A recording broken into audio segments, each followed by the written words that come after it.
Я закінчила записувати це відео 24 лютого о 2-й ночі, не маючи жодного уявлення про те, що за якісь там 3 години життя цілої країни розділиться на до та після страшним словом – війна. Але в нас є речі, навіть назви яких незнайомі окупантам. Не тільки джавеліни і байрактари, а й єдність і підтримка, що ведуть нас до перемоги. А ще в нас є історія і пам'ять. Про Маріуполь, Херсон, Чернігів, Харків, про безліч зруйнованих міст і людських життів. І про століття невдалих спроб нас знищити. Я народилася у 2001 році у вільній державі Україна. Я не бачила СРСР, не стояла у кілометрових чергах за усім на світі, не марширувала у піонерських загонах, не здавала на екзамені історію КПРС. Але усе одно навіть наше покоління усе ще розгрібає те сміття, яке залишилося після Совка. І далі продовжує боротися за мову, ідентичність, за незалежність і свободу України. Так, із назви відео вже ясно, що сьогодні поговоримо на таку непросту і болючу тему – мовні репресії. Цей випуск для мене дуже важливий і, сподіваюся, він багатьом відкриє очі на деякі із аспектів репресивної політики Радянського Союзу. На усі ті речі, які роками влада називала розквітом і взаємозбагаченням мов соціалістичних націй, а за очі робила усе, щоб українська та інші національні мови, як от білоруська, утратили свій колорит, свою ідентичність і реально стали ніби діалектами російської. І якщо діалекти, які ми так любимо на цьому каналі, це один із способів збагачення мови, то у цьому випуску ви дізнаєтеся, як треба збагачувати мову, щоб змести її з лиця землі. Чому ця тема важлива? Бо сучасна російська пропаганда намагається обілити історію Совка і клепає різні міфи. Настільки різні, що часом навіть діаметрально протилежні. Никакого українського язика не було, ви все говорите на діалекті, або при Союзі ніхто не притісняв український язик создав Ленін. На ці тези я натрапляла навіть у коментарях під своїми відео. Бо взагалі поширення цих та багатьох інших подібних міфів – це важливий елемент російсько-української війни. У намаганні захопити території, що були під радянською окупацією, нам розповідають, як усі нації в Союзі цвіли і пахли, як ніхто нікому нічого не запрещав. Звісно, ми вже жодній такій брехні не дивуємося, але щоб їй протистояти, варто знати правду. А на зв'язку ідея і гайда розбиратися. Якщо спитати хоча б школяра про заборони і обмеження української мови, він одразу згадає про Емський указ та Валуєвський циркуляр. Справді, Російська імперія всіляко пригнічувала національні мови. Але, якщо порівняти порядки Російської імперії і багату на репресивні методи фантазію радянської верхівки, то стане ясно, що перше – то тільки квіточки. Хоча, в цілому, мета була одна. Після подій 1918-19 років, коли більшовицькі війська утопили в крові Українську Народну Республіку і фактично окупували Україну, після червоного терору, воєнного комунізму, голоду треба було якось утихомирити спротив населення. Адже навіть після поразки УНР не припинялися численні селянські повстання. Тому, щоб приручити непокірні народи, вирішили визнати їхню мову, культуру, залучити місцеві кадри до державної адміністрації. І на 12-му з'їзді РКПБ у 1923 році було започатковано політику коренізації, яка в Україні набула форми українізації, а в Білорусі, наприклад, білорусизації. Школи, організації, підприємства, газети переводилися у навчання і спілкування українською мовою. Видавництва перейшли на видання українськомовних книжок. В Україні українізація породила так званий «червоний ренесанс». Це Курбас, Хвильовий, Гзеров, Плужник, Семенко, Куліш, Поліщук, Драйхмара, Филиппович. Словом, купа класних поетів і прозаїків. Неокласики, неоромантики, футуристи і всілякі інші модерністи. Розвивається навіть український авангард.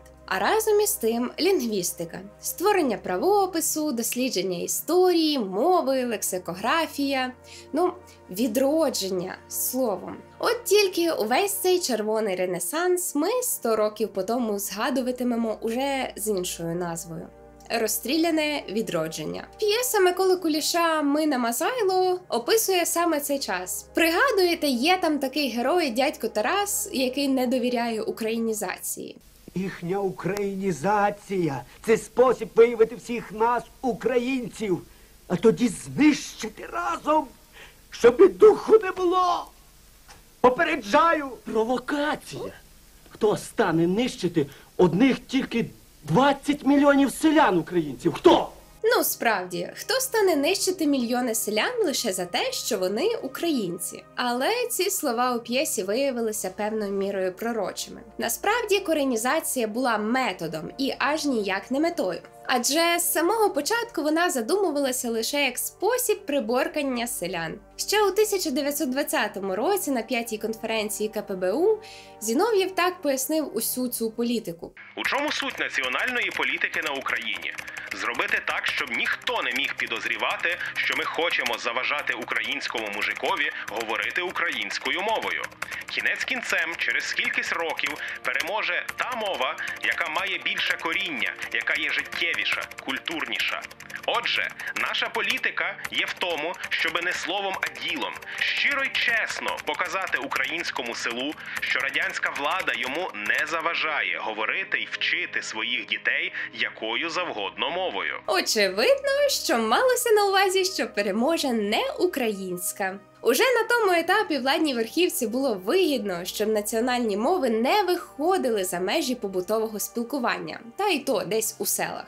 Держапарат наш згори донизу працює російською мовою, за зовсім невеличкими винятками в периферійному апараті наркомосу і деяких інших. Хоча на папері, звісно, ми в Україні мали 2 рівноправні загальновживані мови. А увесь цей час Москва пильно стежила за культурним життям України. І коли стало зрозуміло, що українська мова і культура можуть собі цілком упевнено існувати і розвиватися без твердої руки старшого брата, політика звернула у цілком протилежний бік. На початку 30-х почалася боротьба проти українського буржуазного націоналізму. Потім проти скрипниківщини українізацію прикрили. Відтепер усе перебувало під жорсткою партійною цензурою.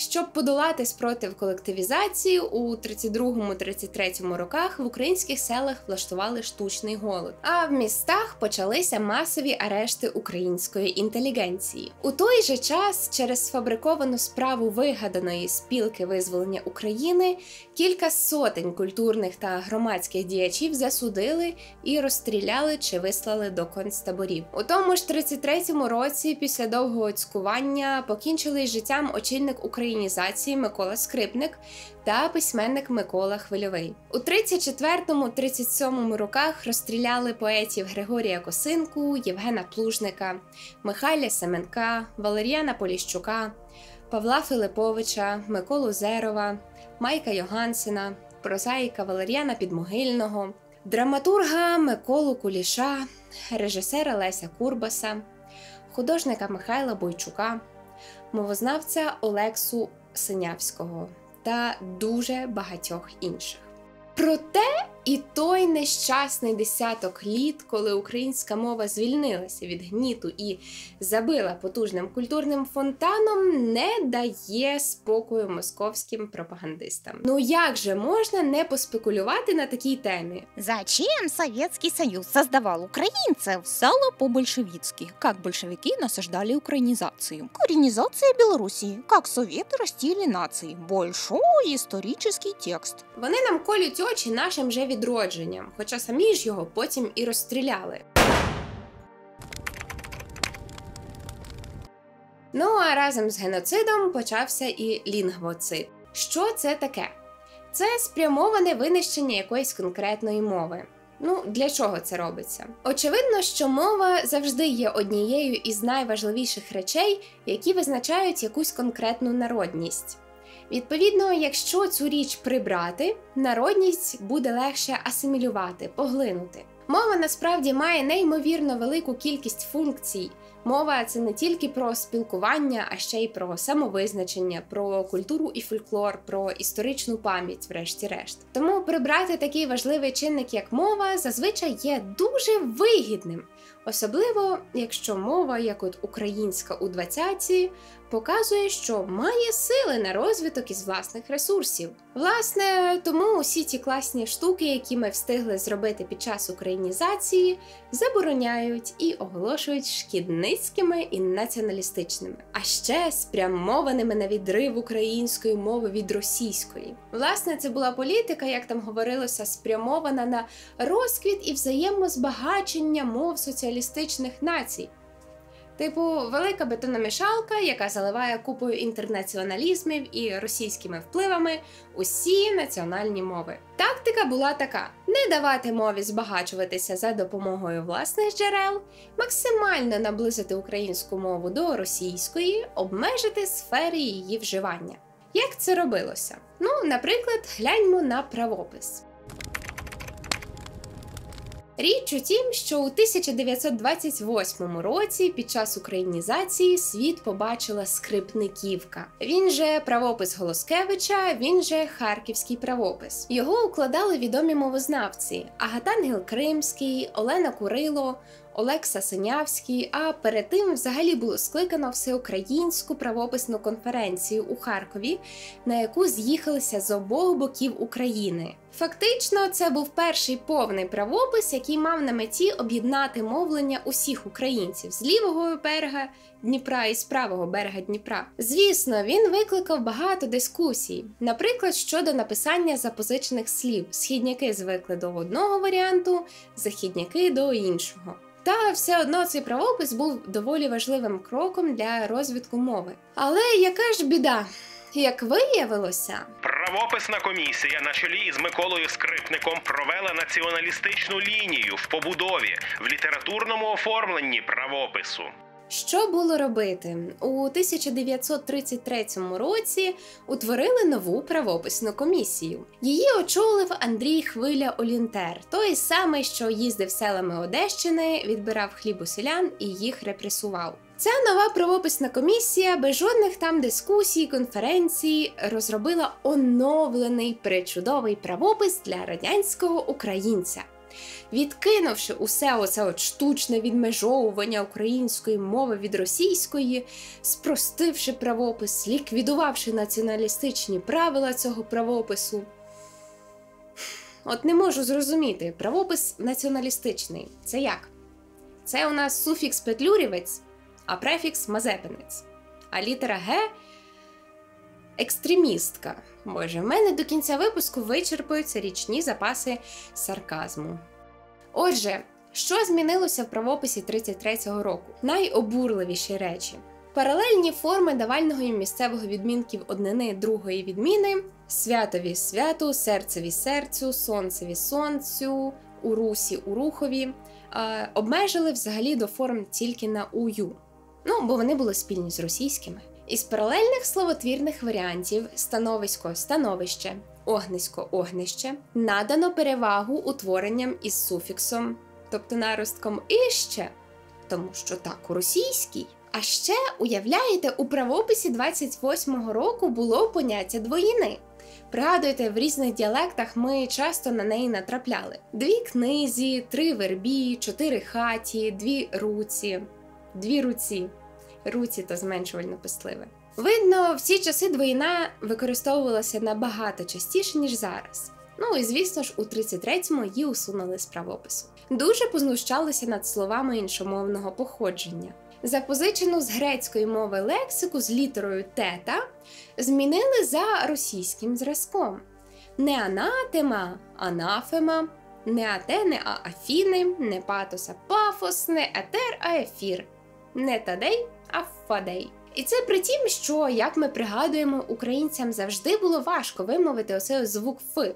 Зокрема, мешканці Середньої Надніпрянщини заміняли «ф» на інші звуки. Тому-то в нас Фекла стала Теклею, а Філіп став Пилипом. Ну така хочу кухвайку надівай. Була тут свиноферма.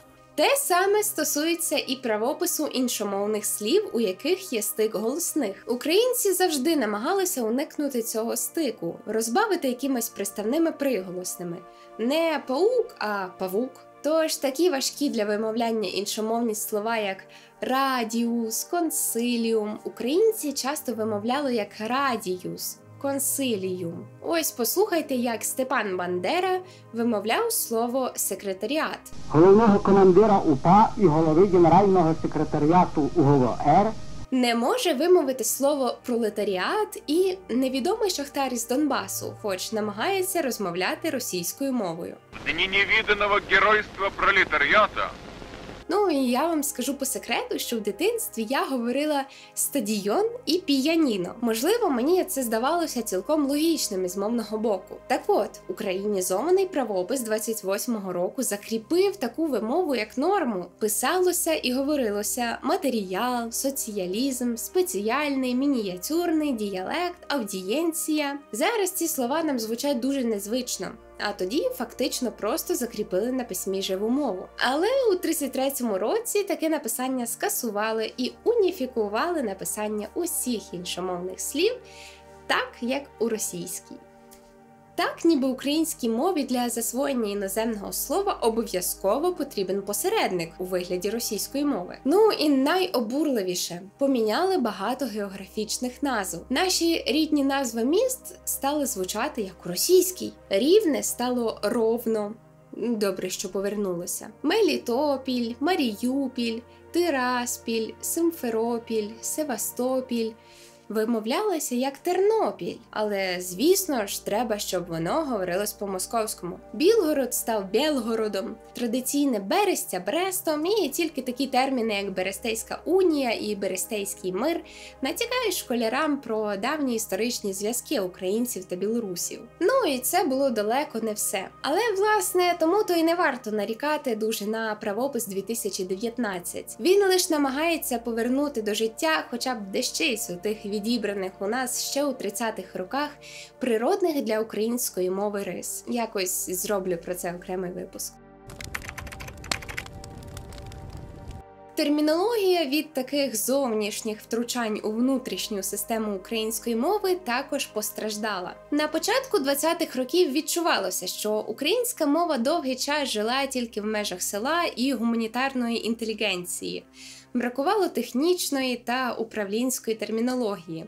І багато слів просто-напросто калькувалося з російської. Звучало це жахливо. Тому мовознавці, власне, і намагалися розробити справді українську термінологію за допомогою внутрішніх ресурсів, діалектів, проводилися експедиції у селах, де опитували всіляких ремісників, і словотвору. До речі, так само робили свого часу у Туреччині за правління Ататюрка. Тоді, власне, вичищали арабізми із турецької мови, і лінгвоекспедиції їздили у села шукати питомі слова. Очищення мов відбувалося і в інших країнах. Чеська мова позбувалася германізмів, булгарська – турецьких впливів, румунська – слов'янізмів і так далі. Але болгари і румуни мали свою незалежність, чехи – культурну автономію, а Україна перебувала в окупації тоталітарної держави. Тому і не дивно, що через деякий час, на початку 30-х, з'ясувалося, що ведучи таку роботу, буржуазно-націоналістичні елементи відгороджували українську мову від досягнень світової культури, від інтернаціональної технічної термінології, що є, зрозуміла річ, досягненням усього людства. Виявивши таку жахливу націоналістичну небезпеку на мовному фронті, у ці всі процеси вирішили втрутитися. Тому-то з усіх термінологічних словників повитирали всю новостворену термінологію, як спеціально вигадані штучні українські відповідники, витягнений з архіву лексичний мотлох, народно-хуторянські локалізми, і замінивши все це діло на російські кальки, запозичені з російської чи інтернаціоналізми. Так, фотометр ніколи не став світломіром, а завод чи фабрика такою логічною виробнею. Із технічних словників зникли слова відсоток, прямовисний, а лишилися процент і вертикальний. Правничу термінологію почистили від таких природних слів, як зиск, правочин,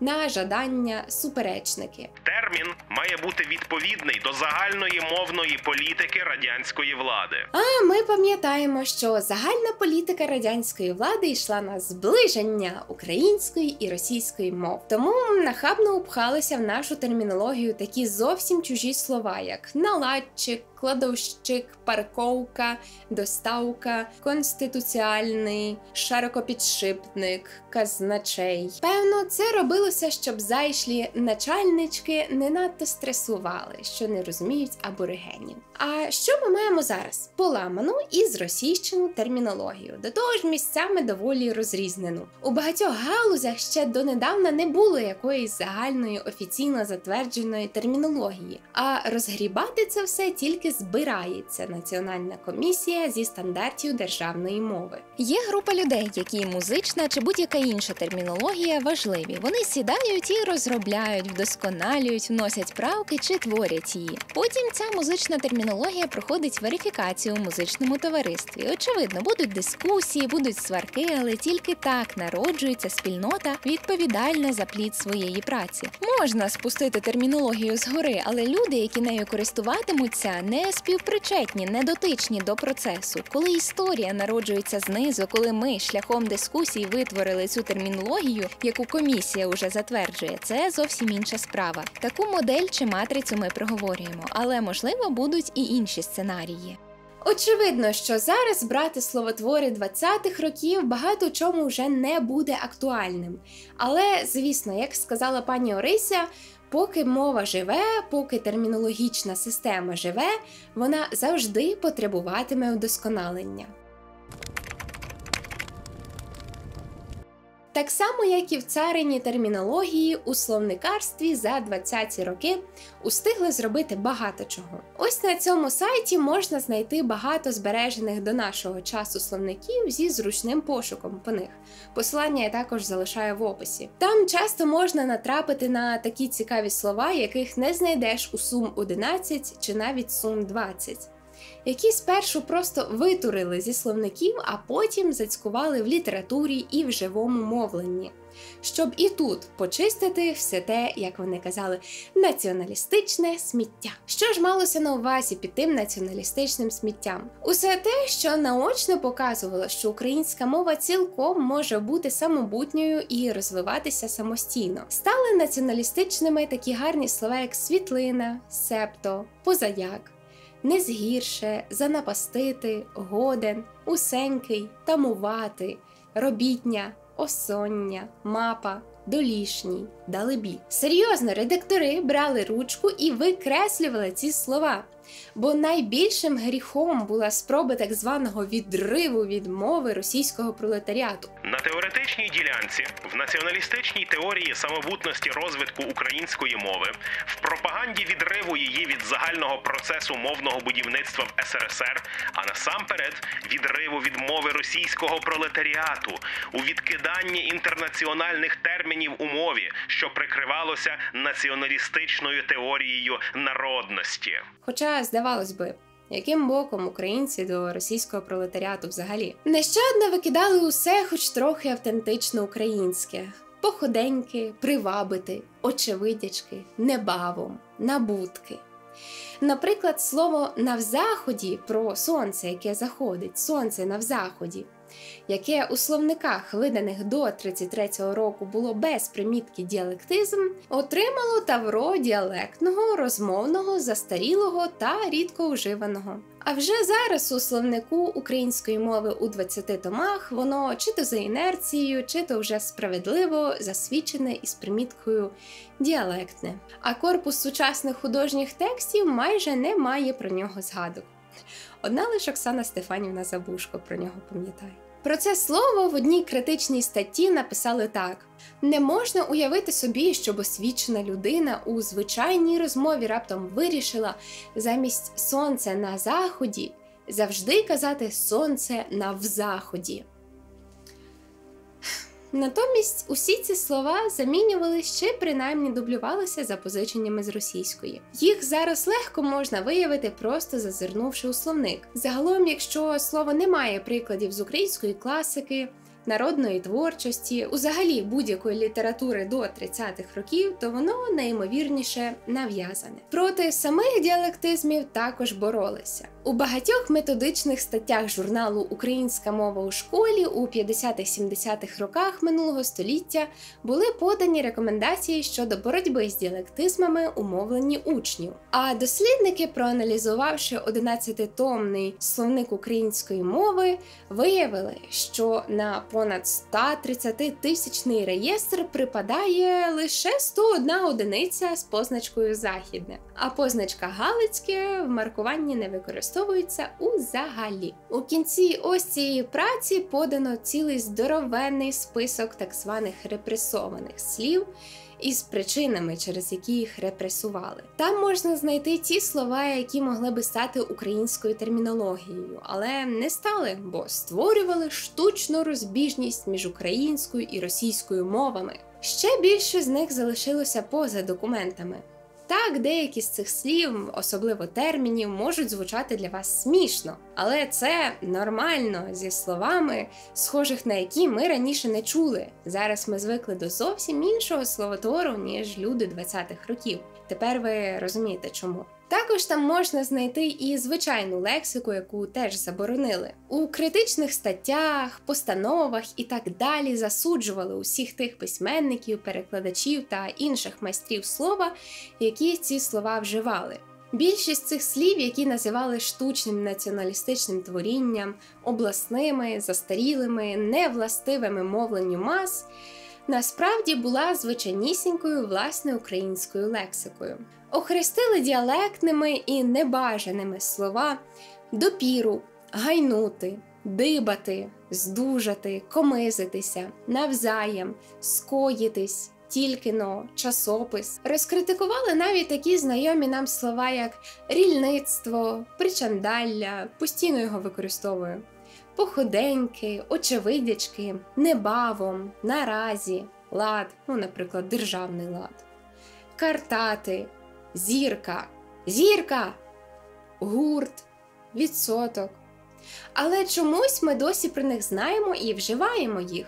Бо народна мовна традиція набагато сильніша за якісь там заборони партії. Вже у другій половині 30-х років усю мовознавчу науку контролювала партія, яка цензурувала не тільки усе, що друкувалося, а навіть саму мову. Такого не було і за царської влади, хоч були заборонні укази, але принаймні тоді не вгвинчувалися як паразит у мозок і серце мови і не розвалювали її зсередини. Та й після сталінського періоду, незважаючи на відносну відлигу, на українську мову чекали скрутні часи. Так, за Микити Хрущова у 58-му році з'явилася постанова про зміцнення зв'язку школи із життям. Російська мова була обов'язковою для вивчення, а інші так, за бажанням батьків. І як наслідок, уже в 60-х в обласних центрах УРСР російські школи становили аж 72%, а українські лише 28%. Від 1970 року дисертації на здобуття наукових ступенів мали писатися виключно російською. Так званий Брежнєвський циркуляр, постанова ЦК КПРС і Ради міністрів СРСР 1978 року, запровадив заходи щодо вдосконалення вивчення російської мови в республіках Радянського Союзу. 1983-го з'явився вже Андроповський указ про грошову надбавку до заробітної плати у розмірі 15% учителям, які викладали російську мову і літературу. Ясна річ, що такі нововведення стимулювали педагогів переходити на викладання саме цих предметів, а студентів педагогічних вузів здобувати саме таку спеціальність. До того ж, стипендії студентів-русистів прирівнювалися до стипендій студентів юридичних факультетів. Ми ж знаємо, що юристи у нас в найбільшій пошані перебувають. Отак українська мова ставала другорядним предметом. Подібні мовні репресії відбувалися по всьому Радянському Союзу. Зросійщення, наче короста, в'їдалося в усі національні мови. Насильно перевели на кирилицю, наприклад, молдован, казахів, узбеків, туркменів, таджиків. Знайомі методи, чи не так? Розповім вам одну цікаву бувальщину. Якось один українець з Канади, комуніст Іван Коляска, що захопився був комуністичними ідеями за часів Великої депресії, поїхав в Україну на навчання. Поїхав, переконаний, що український народ живе в добрі і щасті, успішно розвиває культуру і таке інше. Але дійсність ущент розвіяла його ілюзії. Повсюдно в столиці України Івана Коляску зустрічала російська мова, що владно панувала в державних установах, у вузах, магазинах і на вулицях. Багато росіян, з якими я стикався, виявили одверте презирство, тому що я розмовляв українською мовою. Інколи бували навіть образи. Поволі з болем прийшло усвідомлення, що те, що я підтримував як зразок справедливості, в дійсності було найгіршим зразком національного гноблення. Розповідав автор у книзі «Освіта в радянській Україні». У цій книзі Коляска зібрав величезний фактичний матеріал. Він наводив кількість ясел та дитсадків із російською та українською мовами, шкіл та професійно-технічних училищ, ВНЗ і національний склад студентів у них. Проаналізував закони про освіту і реальну практику, а також каталоги видавництв. Усюди було катастрофічне становище, що змушувало наших дітей, молодь усе рідше користуватися рідною мовою і забувати її.